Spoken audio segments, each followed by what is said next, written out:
You have always been able to control the top level block playing on a spot, for instance by switching block or controlling its playback mode. In Blocks 4, the new concept of behaviors add a new way to directly interact with child blocks nested deeply inside. Child blocks are the ones that you see over here. And behaviors can be attached to any child block, for example a video clip or even a button. The behaviors attached to a child block appear in this pane here. So you have, as before, you have the outer pane, which in this case is a composition. You have the setting of the selected inner block, which in this case is a button.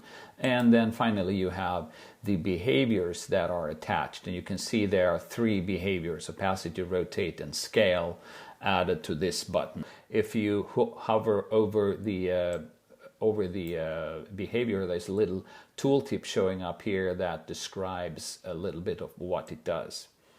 So how do you add a behavior? Well, you just select the child block here and then you pull down this menu here and you can see that there is a whole range of different behaviors that can be added. And we'll be looking at most of these in this video. Any block that has a behavior attached, like this spin me button here, you can see that it's shown in italics in this list here, and that is sometimes useful when you have complex behaviors attached to blocks, because they may affect the way that those blocks behave. Which is sort of the point of the behavior, but it can also be confusing if you're not familiar with the kind of block structure that you are looking at, or maybe you did it half a year ago and you forgot, so you don't really know where there are behaviors attached. So you can either see that indicated by italics here, or even in this hierarchy view, you can see that there are blocks that are in italics here. Then they also indicate that they have behaviors attached.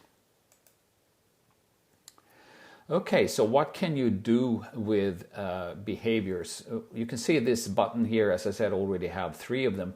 One is an opacity behavior, and this is just connected to a local parameter named opacity.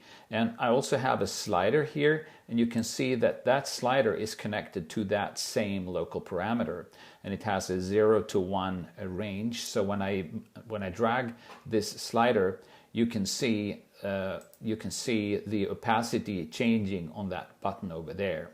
So that's a very basic opacity behavior that can be used to make something appear on screen at a certain condition, or when something else happens. And we'll be looking at how to tie these behaviors to other things than just a slider. But this is just to sort of give you a feel for the kind of behavior that you can control. Rotation was another one, and as you may suspect, that just makes it spin around. Again, not particularly useful for a button, but it can be useful for maybe you want to have a video that is rotated to a certain angle, and then that can be used to accomplish that. You can also see that behaviors do not do anything in the editor. You can just see how they are connected here, but you can't actually try them out. You have to bring them up on a spot like the test spot I have here, and then you can see, and you can make changes over here. And by having this spot set to automatically update when there are any changes to its block, then you can just easily go in and make changes. And that's actually also a rather new feature in Blocks, so maybe I should show you where that is. So that's in this this is a local Chrome window I have here, and I have set that on this page here to auto update on block change. So as soon as I make any change to this block that appears on this spot, it will be automatically reflected over here.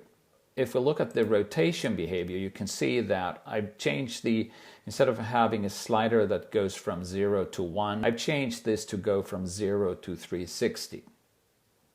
So that's why this button here spins a full revolution when I drag the slider. If you're looking at maybe an analog input coming in from a Modbus device or something else that comes in from the outside, you may have no control over the span or the range of that input. So let's set this one back to 0 to 1. And now if I let's turn that one up, and then if I change the rotation, you can see it rotates just a little bit there, and it just rotates 1 degree. So that's what you would get if you have an input that is normalized, that gives you a value 0 to 1. But you want it to spin maybe 180 degrees over this span of this 0 to 1. Then you can actually do that by selecting the rotation behavior here, and there you have a scale factor. So if I would scale this by 180, that means take the value, in this case the bound value that comes from this rotation slider, and you now know this is 0 to 1, multiply that by 180 and then use the result to control the rotation. So now if I move the slider, you can see it spins 180 degrees as the slider goes from 0 to 1.